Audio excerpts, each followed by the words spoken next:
শেখ হাসিনার আসার খবরে অবশেষে স্বরাষ্ট্রমন্ত্রীর বক্তব্যকে আমি ধন্যবাদ দিতে হবে। স্বরাষ্ট্রমন্ত্রীর যে বক্তব্যটা সেটা আমি দেখেন, আপনারা আমার সাথে এই কথাটা আমি বলেছিলাম, এই লাইভে আমি এখানে বলেছিলাম যে পলিটিক্যাল রেটরিক ইজ এ কি আপনার মানে one of the key element in political field and you have to do that. For example, যখন শেখ হাসিনা হুমকি দামকি দেয় আওয়ামী লীগের মেরে ফেলবে, কেটে ফেলবে, ধরে ফেলবে, সবাইকে শেষ করে ফেলবে, আমি বলছিলাম পলিটিক্যাল রেটরিক এটা জামাতের পক্ষ থেকে আসতেছে না, বিকজ জামাত মানে they want to be too defensive and too soft, too good to other party. That's a wrong ideology. You cannot do that. Political rhetoric, it is one of the number one element right now in Bangladesh. Should be. এই যে আমি এটা পাচ্ছিলাম না বিএনপির পক্ষ থেকে, অবশ্যই আমরা পাচ্ছি। প্রধানমন্ত্রী মাননীয় প্রধানমন্ত্রী উনি নিজের সংসদে বক্তব্য রাখতেছেন এবং আইনমন্ত্রী যেটা বলেছেন এটা আমি মনে করি এটুকুলা মাস মানে দরকার ছিল। আপনি দেখবেন আওয়ামী লীগের যারা বর্তমানে খুবই ব্যতিব্যস্ত আছেন, হুমকি দামকি দিচ্ছেন, এরা আস্তে আস্তে ঠান্ডা হয়ে যাবেন। এই বক্তব্য যত বেশি কঠিন বক্তব্য হবে এখানে ঠান্ডা, কারণ শত্রুকে মানসিকভাবে বিপর্যস্ত করে রাখা, দিগভ্রান্ত করে রাখার চেয়ে সুবিধা আর হতেই পারে না। এবং এরা ডেঞ্জারাস, এটা তারা টেস্ট করে এই যে চলে আসবো এগুলা। শেখ হাসিনা কোনোদিনই বাংলাদেশে আসবে না। আর এবং তারা নাকি ওই যে আমাদের দেখলাম সিলেটের মানে মেয়র একজন ইংল্যান্ডে থাকে, ইংল্যান্ডে আসতে দিবেন না, প্রবাসে আসতে দিবেন না। আমি জানি না মানুষ এত মূর্খ হয় কিভাবে, এবং জ্ঞান গরিমান লেখাপড়া না থাকলে যা হয় তাই হয়েছে। এবং এই যে এদেরকে ফ্যানাটিকভাবে তৈরি করা হয়েছে অজ্ঞ মানে লোকদেরকে। ধরেন এখানে কি বলা হচ্ছে, সেখানে বলা হচ্ছে যে 40টা বিমান নিয়ে উনি মানে বাংলাদেশে নামবেন। 40টা বিমান যদি সরকারে যদি অনুমতি না দেয়, আপনি একটা বিমান নিয়ে যেতে পারবেন? একটা বিমানও যদি অনুমতি না দেয়, আপনি কি বাংলাদেশের এয়ার ট্রাফিক কন্ট্রোলার বা বাংলাদেশের গভর্নমেন্টের অথরিটি না নিয়ে আপনি বাংলাদেশের এয়ার স্পেসে ঢুকতে পারবেন? সম্ভব? বলেন আপনি আমাকে। ইভেন যদি আপনি মানে কমান্ড কি করেন, ডিনাই করেন, মানে you are subject to shot down. Yes it is, that's a law. আপনি যদি কমান্ড না মানেন, তারা মানে আপনাকে মানে গুলি করে মানে ভূপাতিত করে দিতে পারে এই বিমান। এটা সেফটি সিকিউরিটি এবং এটা অ্যালাউড বাই অল ইন্টারন্যাশনাল মানে ল। তো তারা বলছে কি আমরা 40টা বিমান নিয়ে একসাথে নামবো। মূর্খতা কত প্রকারও কি যদি আপনি দেখতে চান পৃথিবীতে, আওয়ামী লীগের মানুষ যারা আছে তাদের ভিতরে আপনি দেখতে পারবেন। আপনি কিভাবে বিমান আপনি এবং শেখ হাসিনা বিমান যদি সরকারে বলে এই বিমান আপনি নামতে পারবেন না, যে বিমান সংস্থা আনবে সেই বিমান সংস্থা তো আনতে পারবে না এভাবে অনুমতি ছাড়া। উনার মতো একজন ব্যক্তিকে সরকারের সাথে যোগাযোগ করতে হবে, তাকে বলতে হবে, আপনি চাইলে নিয়ে আসতে পারবেন। এবং প্যাসেঞ্জারের লিস্ট আছে না, সরকারকে এমনিতেই এগুলো কি এভাবেই চলে। তো এগুলো হচ্ছে ভুতুরে কথাবার্তা, এগুলো তারা একটা মানে কি বলে একটা ওয়েভ ক্রিয়েট করতে চায়। এবং সরকারের গত কয়েকদিনে আমি সরকারকে ধন্যবাদ দেই, সরকারের রেটরিক আসতে আরো কঠিন রেটরিক আসুক, এটা আমরা চাই। কারণ এই জায়গাতে rhetoric is very very important. এরপরে বেনজির আসছে, বেনজির যখন বাংলাদেশে নিয়ে আসা হবে, স্বরাষ্ট্রমন্ত্রী বলেছেন গতকালকে খেলা এমনিতে ফাইনাল অনেক ক্ষেত্রে হয়ে যাবে। বেনজিরের জন্য তারা অপেক্ষা করতেছেন, যে কোন সময় মানে চলে আসবে এটা। Right, it's a foul talk, definitely it's a foul talk. এটা ফাউল টক। এগুলা তারা টেস্ট করে তারা কিভাবে বর্তমানে আছে। আইনমন্ত্রী বলেছেন আত্মসমর্পণের কোনো সুযোগই নাই, একজন মৃত্যুদণ্ডপ্রাপ্ত আসামি আসা মাত্র ওনাকে জেলে যেতে হবে এবং তার বিচার প্রক্রিয়া শুরু হবে। That's the bottom line. এখানে আর কোনো প্রক্রিয়াই নাই, কারণ সে পালিয়ে আছে। এবং সরকার কয়েকবার তাকে মানে ভারতীয় হাইকমিশনের গভর্নমেন্টের কাছে তাকে ফেরত দেওয়ার এবং তাকে ফেরত আসার আহ্বান জানিয়েছে, যোগাযোগ করেছে। সুতরাং উনি একজন এই মুহূর্তে তার সব প্রচেষ্টাই ব্যর্থ এবং শেষ। আচ্ছা, গেল একটা জিনিস।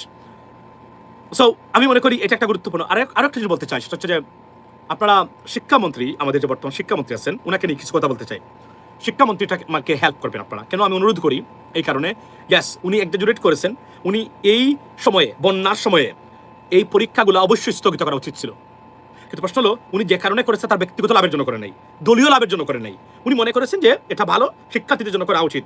কিন্তু এই ক্ষেত্রে এটা রং হয়েছে। কিন্তু যেভাবে ওনার বিরুদ্ধে তারা মানে মাঠে নেমেছেন, বিভিন্নভাবে অপপ্রচার এবং যে নোংরা ভাষা ব্যবহার করেছেন, আনএক্সেপ্টেবল। ওয়াই? দেখেন আমি আপনাকে একটা জিনিস বলি, শিক্ষামন্ত্রী হিসাবে এহসান রক মিননের যোগ্যতার কোনো অভাব আছে এটা আপনি বলতে পারবেন না। আপনি বিএনপিকে পছন্দ করেন বা না করেন, যাই করেন, আপনি তো জানেন তো যে কয়েকজন মানুষকে তার লেখাপড়ার এরিয়ার মানে অনুযায়ী মন্ত্রিত্ব দেওয়া হয়েছে। He is the only one person, আইনমন্ত্রীর পরে ইজ ওয়ান অফ দেম। এবং উনি ভুল সিদ্ধান্ত হতে পারে, কিন্তু এটা যে ইচ্ছাকৃতভাবে শেখ হাসিনার আমলের মতো হয়েছে তা তো না। কিন্তু এবং দেখেন ছাত্ররা তারা এই যে গতকালকে আমি আবারও মানে প্রধানমন্ত্রীকে ধন্যবাদ দিতে হবে। কেন দিতে হবে?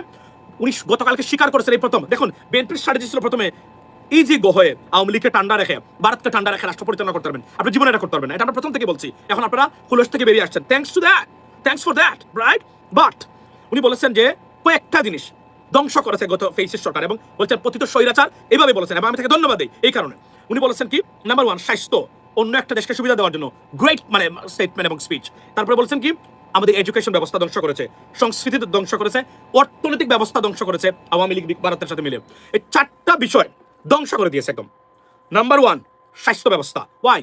ভারতের উপর ডিপেন্ডেন্সি বাড়ানোর জন্য। আপনারা জানেন হেলথ ইন্ডিয়া বাংলাদেশিদের হেলথ ট্যুরিজমে বিলিয়ন্স অফ ডলার্স মানে কামিয়েছে ভারতীয়রা, বিলিয়ন্স অফ ডলার্স, রাইট? তারা কামিয়েছে।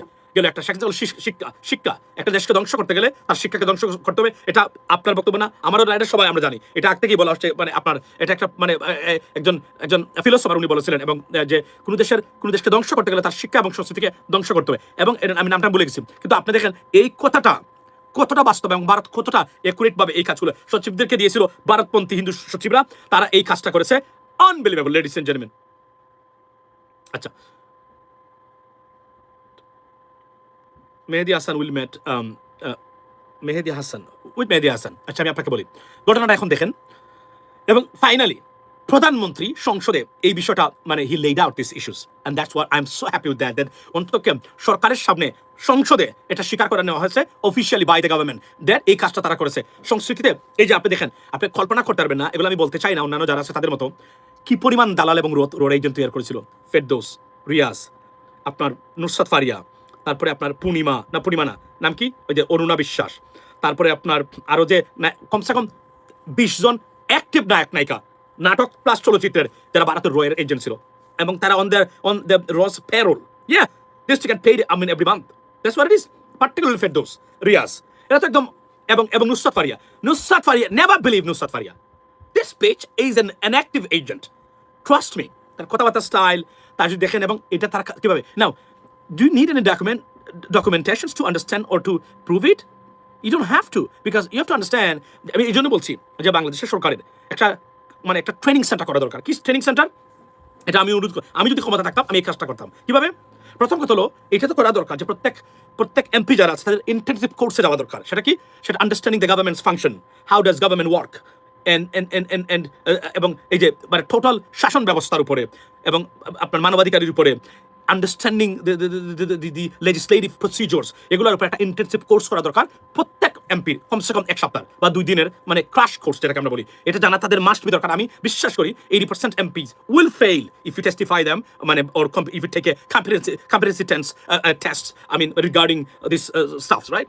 সো তারা ফেল করবে, এই বিষয়ে কোনো সন্দেহ নাই। কিন্তু আমরা জানি এরা কারা এমপি হয়েছেন, এই বিষয়ে বলার অপেক্ষা রাখে না। সেকেন্ড থিং হলো, এবং যারা নীতি নির্ধারক আছেন এই এমপি বা মন্ত্রীদের ভিতরে, মানে বেছে বিরোধী দল সরকারি দল থেকে কমসে কম 100 জনকে অ্যাক্টিভলি আমেরিকান রাজনীতি and what is happening in America, এটাতে কিভাবে ইম্প্যাক্ট করে বাংলাদেশকে, ওইটার উপরে তাদের নজর দেওয়া, প্লাস কোর্স করে তাদেরকে জানিয়ে দেওয়া যে হাউ ডাজ ইট ওয়ার্ক। এবং ভারতীয় গভর্নমেন্ট এন্ড মানে প্ল্যান বা project and actions and the characteristics of Indian government and the এইটা তাদের জানা দরকার। তখন কি হবে জানেন? তারা বুঝতে পারবে, সিদ্ধান্ত নিতে তারা মানে খুব ত্বরিত হবে, এবং they can run the government. If they do not know about American policy, what is happening in America, they have no idea. তারা জানে না সিভিল মিলারকে, রাইট? আর কারা মানে বর্তমানে মানে আপনার এই যে মানে যে থিঙ্ক ট্যাঙ্ক যারা আছে, কি পলিসি বর্তমানে আসছে, প্রতিটা পলিসি কিভাবে ইম্প্যাক্ট করবে বাংলাদেশকে কোনো না কোনোভাবে, এটা ভারতের আছে। তাদের একটা থিঙ্ক ট্যাঙ্ক আছে যারা আমেরিকান পলিটিক্স ওয়াচ করে, বিকজ কোনো না কোনোভাবে এই পলিটিক্সটা তাদেরকে ইম্প্যাক্ট করে, আমাদের সবাইকে ইম্প্যাক্ট করবে। এটা আমি বারবার বলছি। প্রতিদিন কি হয় আমেরিকাতে আমি আপনাকে বলি, আপনারা শুনলে অবাক হবেন। The world court, do you know which one is the মানে যাদেরকে বলা হয় ওয়ার্ল্ড কোর্ট, বা মানে পৃথিবীর মানে আদালত, মানে ওই অর্থে মানে সরকারি ব্যবস্থার মার্কিন যুক্তরাষ্ট্রের সুপ্রিম কোর্টকে পৃথিবীর আদালত বলা হয়। Do you know why? Because এই সুপ্রিম কোর্টের রায় কোনো না কোনোভাবে দেখবেন আপনার জীবনে, মানে অথচ আপনার আমেরিকার সাথে কোনো সম্পর্ক নাই, কোনো না কোনোভাবে আপনাকে ইম্প্যাক্ট করেছে। আমি চ্যালেঞ্জ দিয়ে বলতে পারি, we can debate on this, I mean hours and hours, how it is you are being impacted by the US Supreme Court's judgments or verdicts, ladies and gentlemen. Trust me, every single day. Immigration তো directly আপনি impacted, এটা তো বলাই রাখে না। অর্থনৈতিক ব্যবস্থাপনা, বিভিন্ন ধরনের প্রজেক্ট অফ দ্য গভর্নমেন্ট, সব কিছুতে কোনো না কোনোভাবে আপনি জড়িত। এর জন্য এটাকে বিশ্বের কোর্ট বলা হয়, মানে আমেরিকান সুপ্রিম কোর্টকে। আমি আপনাকে বলি, এগুলা এদেরকে জানিয়ে দিতে হবে যেন এটা, এবং ভারতের মানে সরকারের কাজটা, আমি এটা বারবার বলে আসছি। আমি তত্ত্বাবধায়ক সরকার ইন্টারিম গভর্নমেন্টের সবাই বলেছি যে আমাদের অধ্যাপক শহীদুজ্জামান স্যার আছে, উনাকে নিয়ে Bharat watch committee, Indian watch committee, যারা খালি শুধু ইন্ডিয়ানকে দেখবে, ইন্ডিয়ান রয়ের কার্যক্রম দেখবে, আর ইন্ডিয়ার বিষয়টা দেখবে, এবং তাদের সাথে আর কয়েকজন মিলে যারা আমেরিকান পলিটিক্স দেখবে। আমেরিকাতে প্রতিদিন কি হয়? If you don't know this stuff, you can run the government. আপনি বাংলাদেশে বসে খালি বাংলাদেশকে দেখে যদি রাষ্ট্র পরিচালনা করতে যান, আপনি ফেল করবেন, অবভিয়াসলি আপনি ফেল করবেন। আমি জানি না, আমরা জানি এটা কেন আপনি ফেল করবেন। That's what it is. So it is, yeah, so এটা আমি অনুরোধ করলাম সবাইকে, মানে আমি সরকারকে আগেও বলতেছি, দেখুন এগুলো সরকার একদিন করতে হবে, না করলে আপনি সাকসেসফুল হতে পারবেন না। এই যে আপনি দেখেছেন তো, যখন এই যে তেলের যে সংকট হলো ইরান যুদ্ধের কারণে প্রথম দিকে বাংলাদেশের, আপনি দেখেছেন ভারত এই সংকটে পড়ে নাই। কেন জানেন? কারণ ভারতীয়রা অনেক আছে যারা জানে এই যুদ্ধ লাগতে পারে, এবং তাদের মানুষ আছে কোনো না কোনোভাবে, ইন্ডিয়ান বংশোদ্ভূত বিভিন্নভাবে আছে, তারা এটা বলে দিছে এবং এই জন্য তাদের প্রেপারেশনটা ছিল। আমাদের প্রেপারেশন ছিল না, আমি জানতাম একমাত্র বাংলাদেশি বংশোদ্ভূত আমি, কারণ আমি যুদ্ধ লাগার 3 মাস আগে বলেছিলাম এটা, আপনারা নিশ্চয়ই জানেন, এই প্ল্যাটফর্মে বসে আমি বলেছি যদি মানে ইরান এবং যুক্তরাষ্ট্র এবং ইসরায়েল যুদ্ধ না হয় তে মনে করবেন এটা পৃথিবীর সব অষ্টম আশ্চর্য, এই কথাটা আমি এক্স্যাক্টলি বলেছিলাম। তাহলে আমি জানলাম কিভাবে? তো you have to understand or you have to know the characteristics of the world politics and the US government, right? When you know that, you know there's something, which one is the next? আমি এখন বলে দিতে পারবো মানে এটা Iran যুদ্ধের পরে পরবর্তী মানে কি কি আসতে পারে, আমি আপনাকে অল অফ করে বলে দিতে পারবো, লিস্ট বলে দিতে পারবো, আপনি দেখবেন মিলাতে পারবেন 1 বছর 6 মাস পরেও যে কোনো না কোনোভাবে এই ঘটনাগুলো এখানে ঘটতে যাচ্ছে, তার কোনো বিকল্প নেই। এই যেখানে আমি বলেছিলাম একটা জিনিস যে ইরান exaggerating the মানে total outcome, Iran was in a good position after this war, but again তারা defiant, they didn't bother anything, right? So এখন তারা ক্ষতিগ্রস্ত হচ্ছে, এখন যুদ্ধের একটা স্কেল হচ্ছে, ফুল স্কেল ওয়ার শুরু হওয়ার সম্ভাবনা তৈরি হচ্ছে এই মুহূর্তে, এবং এই যে ধ্বংস বা ডিস্ট্রাকশন হচ্ছে এই মুহূর্তে, দরকার ছিল না। আমি ইরানকে বলেছিলাম যে আপনারা প্রেসিডেন্ট ট্রাম্প যখন ক্ষমতা আছে আপনারা মেনে নিয়ে জাস্ট সেটেল ডাউন, না তারা এটা করবে, এটা মানবে না, এটা করবে না, যুদ্ধ লাগছে, আপনি কি করতে পারবেন? এখন ধ্বংস হবেন। মার্কিন যুক্তরাষ্ট্র তো আপনি কোনো আক্রমণ করতেছেন না, আপনি করতেছেন এখানে, দ্যাটস ইট এই মুহূর্তে, এবং তাদের যে ইনফ্রাস্ট্রাকচার যেগুলো আছে এখানে, they have money, they can fix it. আপনার যে মানে ক্ষতি হচ্ছে সেটা আপনি কিভাবে পোষাবেন, তারা এখানে মানে নাই, এবং দে আর ভেরি আপনার এই যে মানে ইউএস মানে Iranian government they are very extreme right now, they should not do that. এবং এটার এই মুহূর্তে এই যুদ্ধ যদি অন্যভাবে যায়, কারণ এখন সবাই বিরক্ত, এখন ধরেন Iran was in a pretty good position. I think they lost this position. I don't know what's going to happen next time, but definitely President Trump, he cannot stay in this war for a long time because there are many reasons why, right? এটা ক্ষতিগ্রস্ত হবে এবং everything settled down right now. Inflation কমেছে, মানে যুক্তরাষ্ট্রের যুদ্ধ চালিয়ে যেতে তো সমস্যা নেই আমি দেখতেছি মার্কিন যুক্তরাষ্ট্রের। তাহলে লাভটা কি? আপনি ইরান একটা মানে ড্রাইভিং সিরিজ হলো, সেখান থেকে তাদের পতন হয়েছে কিনা আমি জানি না, তবে আমি মনে করি তারা আরো আগেই কিছু শর্ত মেনে নিয়েই অন্তত আপাত দৃষ্টিতে তার শেষ করা উচিত ছিল, but they didn't do it. I don't know where it will end, ladies and gentlemen. Now, আমি আরো কিছু জিনিস আপনাদেরকে দেখাতে চাই আজকে, খুব গুরুত্বপূর্ণ, সেটা আপনারা দেখবেন। আপনারা এই লাইভের মধ্যে আমি বলতে চাই, আপনারা যারা এই আমাদের বাংলাদেশি যারা ভারতে যান চিকিৎসার জন্য, চিকিৎসা করাতে যান, বিশেষ করে আপনারা তো জানেন যেখানে বাংলাদেশিকে গতকালকেও পশ্চিমবঙ্গে একজন বাংলাদেশি পর্যটককে নাকি পিটিয়ে হত্যা করা হয়েছে, আমি জানি না সত্য মিথ্যা, আমি শুনেছি, এবং বাংলাদেশিরা আক্রমণের শিকার হচ্ছেন প্রতিনিয়ত। আমার এতে কোনো বিন্দু মাত্র কোনো ধরনের দুঃখ নাই, আমার কোনো মানে অনুশোচনও নাই। ওয়াই? বিকজ আপনি মার খাওয়ার জন্য যাচ্ছেন, জেনে শুনেই যান, আপনি এমন কোনো চিকিৎসা নাই যা বাংলাদেশে এখন হচ্ছে না, এবং আপনি যাচ্ছেন, আই আন্ডারস্ট্যান্ড, আনলেস জীবন রক্ষাকারী বা লাইফ থ্রেটেনিং না হলে আপনি কেন ভারতে যাবেন এটা। এবং এখন যদি আপনি মার খান, পৃথিবীতে এমন বেহায়াপনা আমি আমার জীবনে দেখি নাই। আপনি টাকা নিয়ে টাকা দিচ্ছেন তাদেরকে, এটা তাদের, they need it, this is the business, this is the livelihood, this is the part of the economy and GDP, দিচ্ছেন, তারপর আপনাকে লাথি মেরে গালিগালাজ করে দিচ্ছে। সেই দেশে আপনি বেহায়ার মতো কেন যাবেন? আমি তো যাবো না। আমি যদি দেখি যে আমার মৃত্যু হয়ে যাবে ভারতে না গেলে, চিকিৎসা না নিলে, আমি বলবো আলহামদুলিল্লাহ, লেটস এমব্রেস ইট, কিন্তু তারপর আমি ভারতে যাবো না। যদি আমি বাংলাদেশে থাকতাম, আমি আপনার এই কথাটা বলছি আল্লাহর উপর ভরসা করে। আচ্ছা, যে ডাক্তারদের কাছে যান আপনি, সেই ডাক্তারদের কাছে যান এবং যে চিকিৎসা করেন আপনি, রাইট? আপনাকে আজকে আমি একটা জিনিস দেখাতে চাই, এইসব ডাক্তারদের কাছে যান তো আপনি, রাইট? দেখেন আপনি কোন ডাক্তারের কাছে যান, আপনি দেখেন, আমি একটু দেখাই আপনাদেরকে। এটাতে আমি দেখে তো তার বনে গেলাম। আচ্ছা, কোথায় গেল?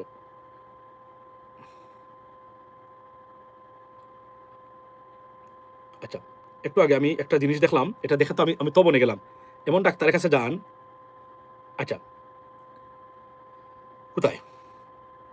আচ্ছা, এই দেখেন একটা ভিডিও, এই ভিডিওতে ডাক্তাররা স্পেশালিস্ট ডক্টর যারা ইন ইন্ডিয়া, তারা একটা মূর্তিকে এসে স্বাস্থ্য পরীক্ষা করতেছে। কোন ডাক্তার মাধ্যমে আপনি চিকিৎসা করান আপনি জেনে তার একটু দেখেন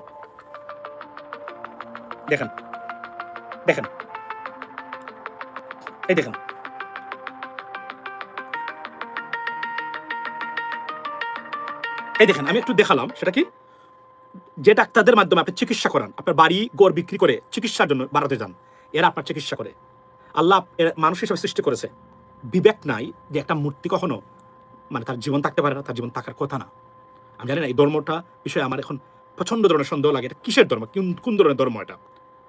মানুষের মানে আল্লাহর প্রদত্ত সৃষ্টি, এই সেরা সৃষ্টির বিবেক, বিবেচনা, জ্ঞান, গরিমা, শিক্ষা সবকিছু যেখানে বিসর্জন দেওয়া হয় ধর্মীয় মানে বিশ্বাসের কারণে, সেই ধর্মটা সত্যিকার অর্থে কোনো কল্যাণকর ধর্ম হতে পারে কিনা সেটা ডিবেট এখন হওয়া উচিত। কেননা এগুলো কোনো না কোনোভাবে আমাদের পৃথিবীটাকে নষ্ট এবং ইম্প্যাক্ট করতেছে। এটা আমি মনে করি এটা এই বিষয়ে আমাদের ইন্টারন্যাশনাল ডিবেট হওয়া দরকার। This is too much. শুধু এটা না, আরো একটা জিনিস আপনাদেরকে দেখাই আমি, দেখেন যারা আচ্ছা কোথায় যারা ভারতে বাংলাদেশের আপনার যারা আত্মীয় স্বজন আছে কোনো মহিলা যেন ভারতে না যায়, গণরেপের শিকার হবে আগামীতে যদি ভারতে যায়। বাংলাদেশে যারা আছেন এর ভিতরে যদি আপনার ড্রেস থাকে মুসলিম ড্রেস, সেই সম্ভাবনা, এবং তারা জানে আপনি ভারতীয় না, সম্ভাবনা আছে আপনি গণরেপ বা গণধর্ষণের শিকার হওয়ার। সেটা আমার বক্তব্য না, সেটা খুব ভারতীয় ভাই যারা আছেন, লিবারেল মানুষ, সেন্সিটিভ জ্ঞানী মানুষ যারা আছেন, এখনো উগ্র না, মূর্খ না, অপদার্থ না, শুভেন্দুর মতো না, তারা কি বলছেন আপনারা শুনেন শুনেন। If you're a woman in India, leave India. I'm being dead serious. Paise kamao and leave India ASAP. What I'm about to tell you is not for the faint-hearted. I have physically felt uncomfortable getting to know about this. A 13-year-old girl in Rajasthan goes missing. She reaches out to an auto driver for help. The auto driver saying कि मैं तुम्हारा मदद करूंगा, takes her to a secluded area and rapes her. Not only does he rape her, he sells her off to a hotel. The hotel owner and his family men then gang rape that 13-year-old girl. They gang rape that 13-year-old girl and then they pimp her out. They pimp her out to the guest men coming to the hotel, as if she is some room service sex doll. In 5 days' time, this 13-year-old girl is raped by 30 men.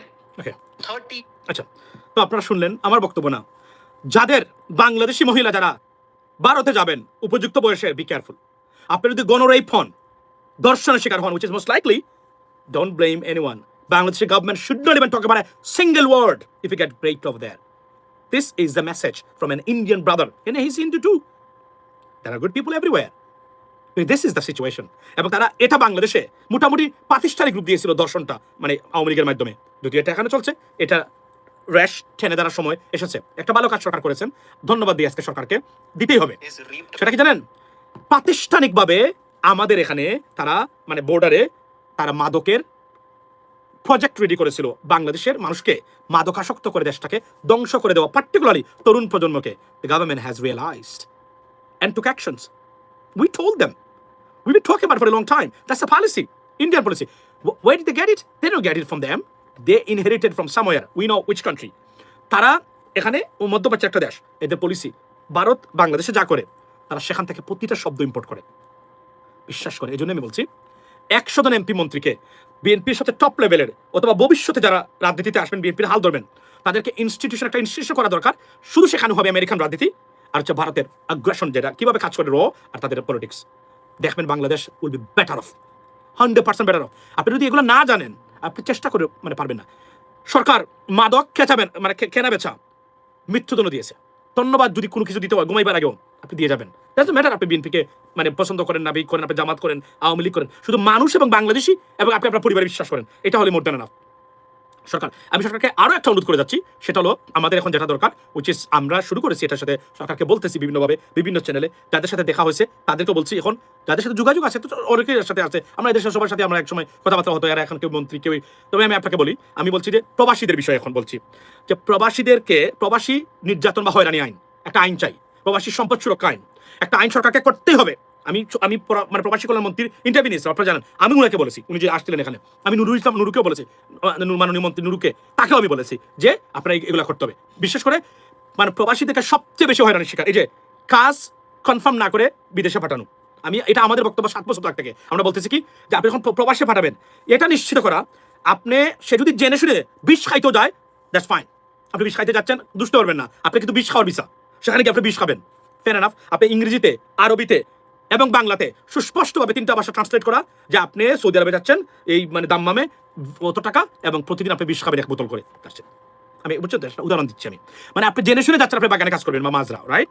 আপনি জেনে শুনে আপনি গাড়ি পরিষ্কার করবেন, গাড়ি drive করবেন, ঘরের গৃহস্থালী কাজ করবেন, বেতন তো অতদিনের ডিউটি ছুটি, এই সেই কন্ডিশন, এই কন্ডিশনের বাহিরে, এবং উনি যদি জেনে শুনে কেউ যায়, ফেয়ার এনাফ, কিন্তু আপনি তাকে পাঠালেন 3 লক্ষ, 3.5 লক্ষ, 5 লক্ষ, 7 লক্ষ টাকা খরচ করে গিয়ে দেখে অস্তিত্ব নাই কোনো কিছুর। এটা যেন মৃত্যুদণ্ড যদি না দেওয়া হয়, অন্তত পক্ষে যাবজ্জীবন কারাদণ্ড এবং মিনিমাম 7 বছর জেল হতে, এইভাবে আইন, আমি আইন মন্ত্রীকেও আমি এটা বলেছি, আমি আপনাকে বলি, এবং আমি ওনার কথা হয়েছে অনেকদিনই, বাট এটা মাননীয় আইনমন্ত্রী এবং প্রবাসী কল্যাণ মন্ত্রী, পররাষ্ট্রমন্ত্রী, ওনারা এই বিষয়টা দেখবেন বলে আমি বিশ্বাস করি এবং তারা আশ্বস্ত করেছেন। আমরা এই আইনটা চাই অনতিবিলম্বে। যদি এটা করতে পারেন, বাংলাদেশের প্রবাসীরা রাস্তাতে ঘুমাতে হবে না, কোনো দেশের প্রবাসীরা রাস্তাতে ঘুমায় না গিয়ে, সবচেয়ে বেশি বাংলাদেশের যান, আপনি রিয়াদে যান, গিয়ে দেখেন আপনি আশ্চর্য হয়ে যাবেন। এত মানুষ দেশে যেতে চাচ্ছে না, দেশে যেতে চায় না এরা। কেন যায় না? তাদের তো অনিশ্চয়তা দেশে, এই জন্য ভয়াবহ অবস্থা রিয়াদে, রাইট? এবং আপনি অনেক জায়গাতে, আমি নিজে দুবাইতে গেছি, আমি তো সৌদি আরবে গেছি, আমি এগুলো দেখেছি, কাতারে গেছি। সুতরাং এটা আমরা চাই সরকারের কাছ থেকে, লেডিস এন্ড জেন্টলম্যান, এই আইনটা যেন সরকার অনতিবিলম্বে করেন, এবং এই জায়গাতে একটা আইন দরকার। তারপরে আপনার নারী নির্যাতন একটা আছে, তারপরে হলো গিয়ে আপনার হচ্ছে মানে যে ট্রিজন বা মানে আপনার যে এসপিওনাজ, অর্থাৎ দেশের তথ্য প্রচার করা, এটা খুব গুরুত্বপূর্ণ। কেননা বাংলাদেশের প্রায় আওয়ামী লীগের সময় কোনো না কোনো প্রায় 60% জার্নালিস্ট, ৭১ সময়, ডিবিসি সরাসরি ভারতের কাছে তথ্য প্রচারে জড়িত এরা, নাম বলে দিতে পারবো আমরা। এটার জন্য মানে সরকার করে এভাবে আস্তে আস্তে ঠিক করতে হবে অনেক জিনিস, দ্যাটস হোয়াট ইট ইজ। এবং ইয়া এই কাজটা অতি দ্রুত প্রবাসীদের ক্ষেত্রে, কারণ প্রবাসীরা যদি না বাঁচে বাংলাদেশকে বাঁচানো যাবে না, দ্যাটস দ্য বটম লাইন। এবং আমি মনে করি যে আগামীতে, এখন পর্যন্ত বাংলাদেশের ব্যর্থ রাজনৈতিক ব্যবস্থা ঠিক করার জন্য নাম্বার ওয়ান একটা এলিমেন্ট হতে পারে প্রবাসী, যদি আমরা ঐক্যবদ্ধ হতে পারি। আবারও এই প্রজেক্টটা আমি হাতে নিয়েছিলাম, বাট তখন আমাকে এমনভাবে ডিস্টার্ব করা হয়েছে, আমার সময় না এগুলো নিয়ে যুদ্ধ করার। এখানে মানে আমি এগুলো আমার ব্রেড অ্যান্ড বাটার না, that's the bottom line, right? But disturb করা হয়েছে। যদি সবাই সহযোগিতা করতো, এই প্রবাসীদের মাধ্যমেই বাংলাদেশকে পরিবর্তন করে দিতে পারতাম আমরা। আমরা চেষ্টা করেছি সেটা, বাট এই যে তখন আমাদের নুরুরা তখন তারও একটা মানে সংগঠন নিয়ে আসলো প্রবাসী অধিকার, অনেকগুলা বিষয় আসলে তাদের সাথে আমাদের লাগছিল একবার, বাট এনিওয়ে এটা সলভ হয়েছে। বাট এভাবে যদি সহযোগিতা করতো কেউ, মানে সত্যিকার অর্থেই অনেক রেজাল্ট আমরা আনতে পারতাম। এখন আমি বিশ্বাস করি প্রবাসীরা ঐক্যবদ্ধ থাকলে বাংলাদেশের ব্যর্থ রাজনৈতিক ব্যবস্থার খান টেনে ধরা সম্ভব। That's what it is.